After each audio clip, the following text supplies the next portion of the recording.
Shalom, shalom. This is your friend JJ Seven Josiah Magume.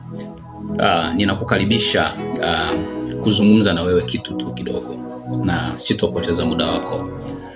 Leo ninasikia kabisa, leo nimekuwa nikisikia na ndivyo ninavyosikia sasa kuongea na wewe. Ninahitaji kuongea na wewe kwenye eneo la kibinafsi. Yes.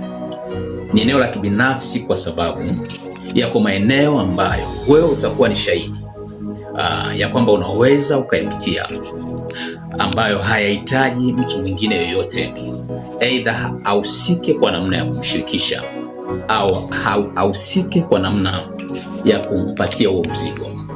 Ni eneo la kibinafsi. Ni maeneo ambayo yanasumbua akili yako, yanasumbua ufahamu wa kwako, yanasumbua mfumo wa maisha ya kwako. You can have everything, lakini eneo moja tu kidogo lina uwezo wa kukunyima amani kabisa. Amani ya moyo wako inaweza ikawa kidogo au isiwepo kabisa. Amani ya akili yako inaweza ikawepo au isiwepo kabisa. Ni kwa sababu tu ya eneo la kibinafsi ambalo linasumbua maisha ya kwako. Wewe na mimi tutakuwa ni mashahidi kwamba yako maeneo ambayo mtu unapita kabisa. Hakuna lugha ambayo unaweza ukaitumia kumweleza mtu akakuelewa kirahisi. Yaani hakuna lugha yoyote ambayo unaweza ukaitumia kumwelewesha mtu akuelewe. Kwa sababu gani? Ni kwa sababu ni eneo lako la kibinafsi. Haleluya. Haleluya, haleluya. Kwa hapa leo kuzungumza na wewe ya kwamba wewe haujawa wa kwanza kupitia hilo eneo la kibinafsi. Haujawa mtu wa kwanza wala wa pili wala wa tatu kupitia hilo eneo la kibinafsi. Wako wengi walipitia, wanapitia, lakini nataka nikueleze kwa habari ya mtu mmoja ambaye Biblia inazungumza habari zake, na yeye alikuwa na jambo la kibinafsi kama wewe, zaidi ya wewe. Biblia inaniambia kwa mtu mmoja, inanikumbusha mtu mmoja anaitwa Hana, mke wa Elkana. Huyu Hana alikuwa ni mwanamke wa kwanza wa ndoa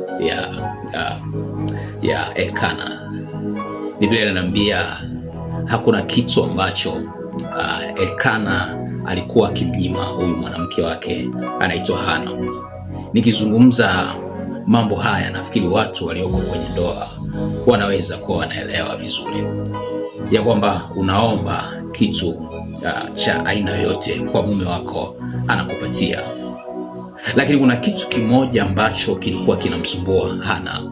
Hana alikuwa hajaweza kupata mtoto. Ukisoma Biblia yako kwenye kitabu cha Samueli wa kwanza, sura ya kwanza, mistari ile 20 ya mwanzo, inazungumza kwa hizi habari, inazungumza kwa habari hizi.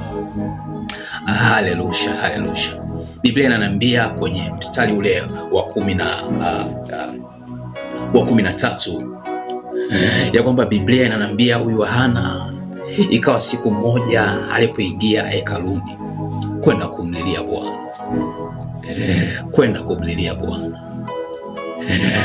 Biblia inaniambia kuhani wakati anaingia anamkuta huyu mwanamke akilia kwa machozi, midomo yake ikiwa kama inazungumza kitu. Ilikuwa haiongei kwa sauti, lakini ni kama ilikuwa inazungumza kitu. Huyu kuhani anafika pale, anaanza kumwambia Hana, mbona kama ninaona umelewa. Imagine kiongozi wako wa dini wa dhehebu lako anakukuta kwenye situation hiyo, lakini anaanza kukuambia mbona kama vile umechanganyikiwa mbona kama umechanganyikiwa hivi. Wewe na mimi tutakuwa ni mashahidi ni majibu gani utampatia. Lakini Biblia inaniambia huyu Hana akamwambia, mimi ninamlilia Bwana. mimi ninaumimina moyo wangu kwa Bwana. Haleluya. Sikiliza nikwambie, unajua kuna vitu ambavyo ni vya kibinafsi, hauwezi kuzungumza na mtu yoyote akakuelewa, lakini niko hapa leo kukwambia, mimina moyo wako kwa Bwana. Mimina moyo wako kwa Bwana kwenye situation unayoipitia, kwenye hali unayoipitia. Ni hali ya kukata tamaa, inawezekana ni hali yako ya kiroho haiko vizuri kabisa, wewe unaelewa. Inawezekana ni hali yako ya kiuchumi, ni hali yako ya kifamilia. Niko hapa leo just to encourage you kwamba mimina moyo wako kwa Bwana.